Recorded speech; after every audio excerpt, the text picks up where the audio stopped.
The legend, is he back? Whoa! Oh! King's back. Ron Howard, ladies and gentlemen. Man, Ron Howard is back. We're going to open up to Ron. Just say something on the mic so they know it's really you, man. Hey, I'm here. He's here, man. So call up. 888-742-3345. This is Sway. Sway. Sway. Sway. In the morning. In the morning. In the morning. Shay goes by. Wake your fuck ass up. That crust out, y'all. That makes sense, doesn't it? Yes. So, we agree. We're opening it. Now, that's a clip from the new film Inferno, which hits theaters today. Director and producer of the film is with us right now. The legendary Ron Howard is here. Wow, man. Good to be here. Now- Good to be back. Yeah, good to have you back, Yeah, man. pleasure. Yeah, man, you've been working your ass off, bro. You know, my kids are all grown. Yeah. And it turns out I really like this directing, producing thing, so I might as well do more of it. Why not, right? Yeah. I will talk about Inferno because that's out today, but we were just talking off air about Nat Geo and some of the programming they have going on. And I've been seeing this promotion for Mars. Yeah, it's really interesting. You know, it's part scripted and part documentary, and so at the same time, look, it's been an amazing year. While I'm doing Inferno, which is this, big movie, IMAX, go to all the locations, thriller, suspense, Robert Langdon movie, real popcorn movie. At the same time, I'm doing the Beatles documentary. Oh, what? Which is now on Hulu. And that I was proud of that. And meanwhile, I've been one of the key executive producers on Mars, getting to interview people like Elon Musk and Scott Kelly up in the space station and stuff like that. And that's a really interesting experiment. And I think all of these things speak to their audience in the way they're supposed to. So I'm proud of them. You interviewed them while they were in the space station? Yeah, Scott Kelly. He went up there and lived there for a year to try to so that they could ascertain what it would mean to the human body. And he has a twin brother. So they measured the twin brother at the same time that he was living this year in the space station to see what that kind of space travel would entail. What kind of results, like did his body age more? Right. Like what kind of results? Yeah, it beats them up. Eyesight suffers, body mass suffers. They have to do a lot of working out and so forth, and so it's it's a fascinating time. For me, and also, our company with Brian Grazer and Imagine Entertainment, we get to work on a lot of different stories. We have Empire, we have New 24s coming out, still trying to get some more Arrested Development happening, and that's looking kind of promising. So the company's real busy, and it allows me this chance to sort of be a part of a lot of different stories. Empire. Oh, well, that's I can't claim much credit for that. I don't work on that show, but Brian Grazer, and of course Lee Daniels and the team, really came up with something powerful and strong. But the great thing is, the company's so proud of it. We're all proud of it creatively and for the themes it puts out. But then it's a hit. It's so fantastic. When when the audiences go for it, it means everything. A lot of people don't know this, Ron. I know you're going to be modest about this, and you probably act like this really didn't happen. But I did the first 2 seasons on Empire. I did a cameo, and Ron had a lot to do with walking me on the show, y'all. Ron Howard. You got directed by Ron Howard? No, he just walked me on. He made sure I got that. So Thank Ron. I never got a chance to thank you. Oh, you're more than welcome. I appreciate it, man. Ron Howard is here now. Inferno. DB actually got a chance to see it. I decided to wait till it came out in theaters so you could make money. Okay, thank you. Okay, Much appreciated. Well, thank you for setting me up like that. I went to go see it on Tuesday, and I mean, I've been a fan of Angels and Demons and Da Vinci Code before that. So, and I know you and your partner Brian Grazer, who produced the film, and you're the director. So, I mean, there's so much I want to ask, but I don't want to give too much away. First thing is, we had John Lithgow here the other day, Lithgow here, and he said that the way he sees a villain as almost the hero. Yeah. And in this movie, the villain is more of an idea rather than a particular person. Right. Did you kind of see it that way too, or? Yeah, well, I love the fact that this is unlike the Da Vinci Code, say, and even Angels and Demons, where the crisis, the thing that's churning up all the drama and the danger is kind of comes from the past. It's a religion or it's history, and it sort of has this long ripple effect. This is immediate. This is about overpopulation, the controversy of it. You know, we know it's running away, it's threatening the planet, and this brilliant individual who thinks he can solve it on his own in a fanatical, dangerous, terroristic way, and that's to create a plague. And the interesting thing, so that's there's nothing really controversial about that, except that it certainly stirs up a fear in all of us, because we've all thought about it in one way or another. And the Robert Langdon character, Tom Hanks, of course. What's interesting about this one is that he's usually above it all. He's brought in. He's brilliant. He's this academic. He's an intellect, and he follows the clues and he can put it all together. In this case, as you kind of heard in that clip, he's a little lost in this thing. He doesn't quite know where he fits in. He's had an injury, a head injury. He doesn't really know what he can trust of his own memory, and this, I think, is what's creating a greater sense of, suspense or tension, because through all of our test screenings, people just kept saying, well, I like they like these movies, but this one feels like the edgiest and fastest paced. Yeah, because the movie starts out with it proposes a question to the audience. You have your finger on a switch. If you hit it, then I think it said half the world's population is going to die. If you don't, everybody's going to die within 100 years. Right. So it's almost like a lose-lose scenario. Yes, right. And so the audience kind of has to decide for themselves as they're watching the movie, which is the right thing to do. Yeah. Are we all going to die, or should we just go ahead and kill a few people to save the rest of us, And of course the point of view is that can't be the option. What we really have to do is pull together and work towards solutions. But it's really about geniuses clashing, because the guy who's planning the plague, played by Ben Foster, he's clearly a genius. So is Robert Langdon. The Sienna character, played by Felicity Jones, another Oscar-nominated actress that we have in the movie, she's great. She's not a love interest for him. She's almost like she's a different gender and a different generation, but Langdon sees a lot of himself in her. She's fragile in certain ways. She's very much very humanistic in certain ways, and off the charts brilliant. Yeah. And so it's sort of this collection of these high-powered intellects that are thrown into this thing and running for their lives. And this, by the way, it's just interesting how things go as a director, because this was a more modern, crisis, because it's more of it's through Hanks's point of view, trying to figure out where he fits in and what the clues are, because Dan Brown put the clues in the Inferno. Dante's Inferno, hell, that's where the clue path lives. Yeah. So everywhere he goes, he's being confronted with these kind of hellish images and these clues, trying to figure out where he fits in and how to get to the bottom of this and how to save the world. Because of all that, it pushed me to shoot it in a very different way. And the movie's 15 minutes shorter than the other movies. Yeah. It's just paced differently, and the camera style's different. And even Hans Zimmer, when he came to score the movie, he did an updated version of the score from the original. He did. He said, "Ron, this is a completely different kind of thriller. It's cooler, it's edgier, not taking anything away from the others, but those were classic."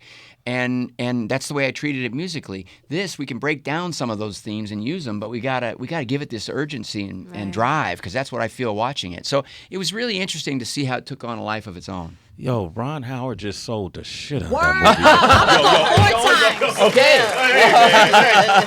Hey, man, I'm going today. Oh, my God. Inferno in theaters today. We're going to open up the phone lines. 888-742-3345. Mars, you got to be on the lookout for that. You also... You're about to begin shooting a series about Einstein, Albert Einstein, right? Yes, we're doing again for Nat Geo. This is scripted; it's not documentary, but it's 10 hours about Albert Einstein, and Jeffrey Rush is going to play the older Albert Einstein, and a guy named Johnny Flynn is playing the younger. Great cast. It's based on Walter Isaacson's book, and it's just another example of what I was talking about, is getting to work on all kinds of different stories. What will we find out? Is it something we're going to find out that we haven't read or known before about Albert Einstein? Yeah. Like give me an example. Yes, please. A teaser. Ladies' Man. And they loved this guy. They loved this guy. He'd kind of, the hair would be flying out. He'd be playing the violin and doing a little E equals MC squared, and throw it all in together. and it all worked. Put a little pie in there. I thought he didn't shower. Is that true? That's not something that I picked up in the book. No, I don't think we're playing that up. But, no, I haven't. No, I'll tell you what. A genius, undeniable genius, obviously, and part of the tension of that story is when you start to realize all the obstacles that he was facing. Because of his religion, he was Jewish. He wasn't a particularly religious person, but he was growing up in Germany, and there were a lot of forces working against him. And even when he wanted to come to America and escape, the Nazi tyranny, then J. Edgar Hoover said, "I don't think we want this guy in because he might be a communist." And so he got in, but it was fascinating how many obstacles there were trying to, in a way, prevent this guy from giving the world everything that he had to offer. And I think that's an interesting theme that you just feel throughout it. And he navigated, all that. And sometimes he was his own obstacle. Yeah. Because he was a complicated guy. And he had a lot of sex in the process. He was human, first. He was human, right? Ron, going back to that immaculate sell you gave of Inferno and thinking about some of the themes about, people feeling it's a lose-lose situation, it's a crisis, we're all going to die. It made me think of the presidential election. And I'm wondering, since you're loving this role of being a producer and a director, would you ever consider producing and directing a film about this crazy presidential election? It would be a great subject, but as I think there's going to be a lot of serious work done about it because I'm really hoping it goes to the Democrats in every way. So you're voting for Hillary? Yes, Hillary. I already voted. I was going to be out of the country, so I did my absentee ballot. Okay, but it's an amazing time. Also, I think in the wake of what's proven to be a great presidency. Yeah. And then you got Donald Trump, this kind, this self-promoting gas bag, and it's kind of unbelievable that he's been able to get as far as he has. But he's speaking to a big portion of the population who obviously need something. They need, and I think that we all have to be thinking about. How he could appeal and why, and take that. On the one hand, you can sort of say, well, a portion of it is, they're just the people whose opinion you just don't respect. But a lot of those people, they're great citizens and they're participants, and you need to understand, why they feel as strongly as they do, and try to get to the bottom of it. So there's great work to be done. There will be great documentaries. I think there's a fantastic Broadway musical in just Trump the musical. Oh, Trump! You onto something right there. I think that's what we really want. That's what we want. Right? Forget the presidency. Just go to Broadway, baby. Man, that's you, man. That's the next project. Talk to Brian if y'all need me to cameo. Okay. I got you. Ron, speaking of work, you had mentioned when the music was playing that your kids are out of the house, like all your kids are grown out of the house. How do you relax? Because it seems like your mind is always going and you taking on projects. What's your downtime like? Well, Cheryl and I we're really compatible after 41 years of being married. It's nice, great. Man. Well, thank you. But it's still, really for us, it's movies, it's shows, it's we both love it. She's a novelist, and so we're kind of always talking about a story. We're always talking about a point of view about something, and look, she's very politically astute. And so this is a time of year where, it's easy to find something to talk about. Yeah. And maybe even get a little pissed off about. Yeah. I wanted to ask, going back to Inferno just real quick, because you worked with Tom Hanks for a long time. You started in 1984 with Splash. Right. So now that Tom has become sort of a filmmaker in his own right over the years, do you allow him to kind of give you pointers when you're the director on a film? Well, I encourage him to let me know what he's thinking. He never would do that.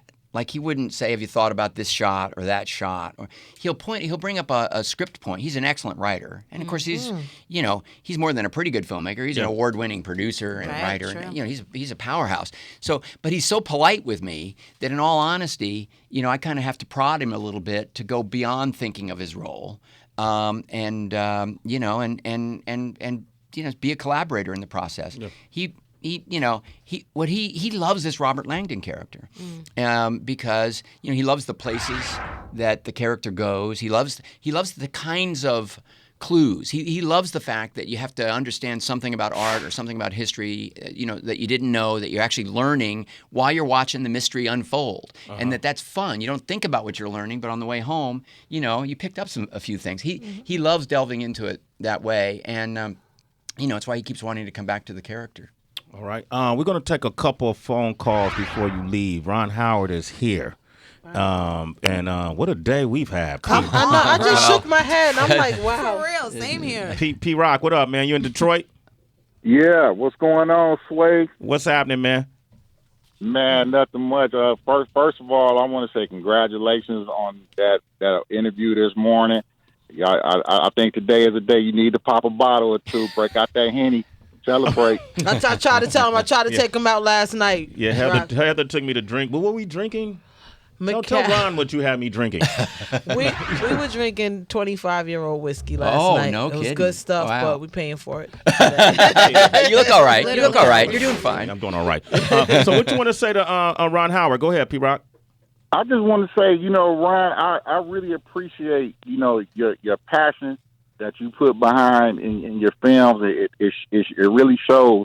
And just listening to your interview, you're not doing this just for the money. You're involved in things that you're passionate about, and it shows in your films. Because anytime I hear a film produced by Ron Howard, I immediately am curious and I want to see it. Man, well, that's high praise. That's high praise. That makes me feel really good. I appreciate it, and I do think that. Look, there's something interesting going on between television and digital and movies. It's really competitive, and the business people don't know what to do. They don't know what to invest in. They don't know how much to pay people. They're really confused. But for audiences and for storytellers, for creative people, it's a great time, because if you love a story, you can find the right place for it, and Inferno belongs on a big screen, and that's that kind of experience. I know a lot of people will see it on TV later, but I mean it's great that it's getting the kind of presentation it is. It's that kind of a story. But Mars would never get made.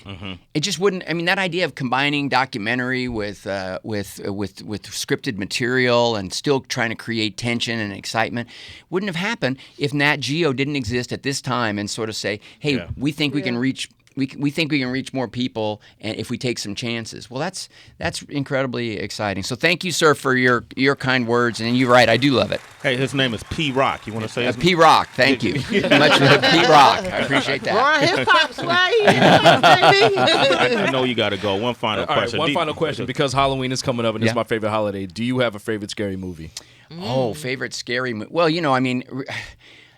The Exorcist is the one that scared me the most, man, me too. But I gotta say, The First Ring, the Japanese original, not the Japanese original, which I then saw, and I know a lot of purists say that's even scarier. Right. But I saw the Gore Verbinski one, and I went just kind of thinking it would be a couple of chuckles. And in fact. Yeah. I went with my son, and it was at a golf tournament. There were some guys sitting in front of us who were real wise asses. They were like 17, 18 years old, and they were like, we shouldn't have come to this movie. And then all of a sudden, this isn't going to be scary. And about 45 minutes into it, one of the guys was scared to death. He turned and he said, we shouldn't have gone in here. I don't know. We should have seen the other one. Yeah, so I knew that was a scary movie. Even though it was PG-13, it still scared the hell out of me. It's a scary movie. Ron Howard, ladies and gentlemen, it's always a pleasure to have you on this show. Thank you. Always a pleasure. We got a chance.